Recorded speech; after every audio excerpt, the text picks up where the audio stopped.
Yo, what's up with y'all boys and girls, man? Hey, it's Jay Briggs here, continuing. Let's cook up this NBA action, man. Y'all know we do. We're on the jam session. We cook up every single game, every single day, man. Money making Tuesday. We got a small card today. Can't talk. Small card, just 4 games. Gonna cook it up, get you ladies and gentlemen in and out of here, get you the information you need to know. Yesterday, I did drop my top play of the day in frustrating fashion. I had the Memphis Grizzlies laying the points. They won. Failed to cover. Pretty much a break-even day for me yesterday. Didn't really lose much. Didn't really make much. One of those days. I got to get hot, ladies and gentlemen. I got to get hot and go on a run. I keep saying that, man, but it needs to happen. Hopefully, today's the day it happens, man. We catch some fire today. I'm on the road, not at the crib, man. Forget y'all, ladies and gentlemen, in and out of here. First game on the board. We got the Cleveland Cavaliers laying 18.5 on the Brooklyn Nets. The Nets played extremely tough last night. End up beating the Lakers outright, 111-108 at home at the crib. Now on a back end of a back-to-back with travel. Heading to Cleveland. I'm on the Cavs. Unless I have a clear and concise reason to fade Cleveland, I'm just not interested in doing so. Cleveland, the number 1 ATS team in the NBA. There's no team you've made more money this season than the Cleveland Cavaliers. The Cavs have beaten up on the Nets in 2 of the 3 meetings this season. They've won all 3, 110-97, 130-101. The first meeting was 105-100, but that was way back in November. So the last 2 meetings, Cleveland has dominated in the rest advantage spot. I think they handle business today. I think they take Brooklyn behind the woodshed. Unless we have a clear and concise reason to fade Cleveland, we're just not interested in doing so. We'll keep rolling. We got the Detroit Pistons laying 14.5 on the Washington Wizards. Man, how these 2 teams have, you feel me? Last year, these were the 2 worst teams in the league, and the Pistons then upgraded on the Wizards majorly.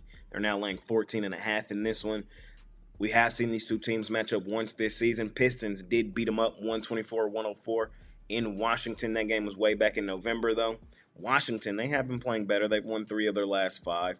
Detroit, they've also won 3 of their last 5. Detroit returns home in this one after 4 straight road games. Beat the Jazz, lost to the Clippers, lost to the Warriors, beat the Blazers. Washington comes into this one after getting aired out by Toronto. They had beat Toronto the game before that. This is a tough game in my opinion. I'm just going to tell y'all my thoughts. I don't want to lay this many points with Detroit. I'm not there with this team yet to lay double digits. I'm not there. Would it shock me if they won the game by double digits? No. They are head and shoulders the better basketball team. Washington, in my mind, in my opinion, is the worst basketball team in the NBA. Still don't feel great laying double digits with Detroit. Honestly, wholeheartedly, if I were to play this game, I would grab the points with Washington. I think Detroit is now just a little overrated, a little overvalued. Keep an eye on the injury report for Washington. Smart, Middleton, Holmes, Kualobi, and Kobe Jones, all game time decision. We're in roster manipulation time in the NBA. Small lean for me, though, on the Washington Wizards. 9 times out of 10, though, ladies and gentlemen, not betting that game.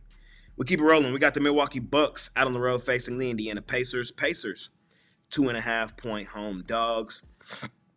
Milwaukee has won both meetings this season, 129-117 in Milwaukee back in November. And then they won on the last day of 2024. They beat Indiana in Indiana 120-112. Milwaukee comes into this game off back-to-back L's. They lost to Orlando 111-109. They also lost to Cleveland 112-100. So coming off back-to-back home losses. Indiana's coming into this one off 3 straight road losses. Lost to Atlanta in back-to-back games and then got beat up by the Chicago Bulls in that one. Keep an eye on the injury report in this game. Tyrese Halliburton, game time decision for Indiana. For Milwaukee, Damian Lillard, Giannis Antetokounmpo, Pat Connaughton, Chris Livingston. Chris Livingston is out, but Giannis, Dame, and Pat Connaughton are all game time decision. For me, it's just play on the spot, play on the situation. I'm on the Indiana Pacers, plus the points, or straight up on the money line. Bounce back game at home that also happens to be a double revenge game is the angle for me here. Indiana needs to bounce back after 3 ugly L's. We know Indiana plays its much better basketball at home, at the crib. Coming off back-to-back losses versus Milwaukee, this should be a lock-in spot for them at home. Milwaukee coming off back-to-back home losses. I don't want to be laying points with them on the road. They have played better overall this season than they have last season, but there's still certain spots, certain situations where you can fade them. And I got that feeling about this one tonight.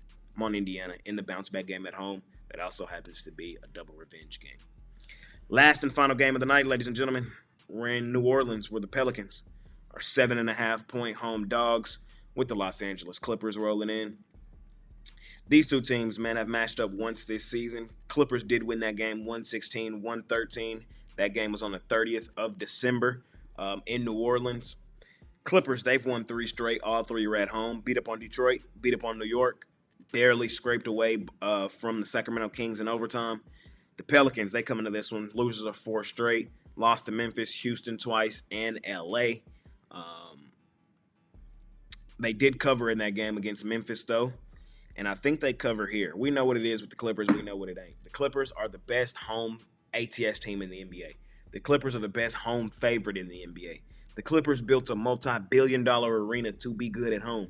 So it's no surprise that they're that good at home. On the road is where you can fade them. On the road, laying extended numbers is usually where you fall in trouble with the Los Angeles Clippers. New Orleans has been much more competitive at home than they have been on the road. To be honest, honestly, it wouldn't shock the hell out of me if New Orleans won this game outright tonight. So, last and final game of the night, man. Just sticking to who these two teams are. Don't trust the Clippers laying extended numbers on the road. Pelicans been a much tougher team at home. I'm going to grab the points with the New Orleans Pelicans here in our last and final game of the night. Ladies and gentlemen, I appreciate each and every one of you that continue to tune in and watch this video. All I ask is that you smash that like button for me. You subscribe to the channel if you haven't already. And as I always say, man, if you're rocking with me, rock with me. I'm active on Instagram and Twitter all day long. There's a link for both in the description below. And of course, I have premium plays over at the site. Money Making Tuesday, ladies and gentlemen. Appreciate y'all more than y'all know. Small card today, but we just cooked it up. So hopefully we smash it per usual. See y'all tomorrow. I'm out of here. Peace.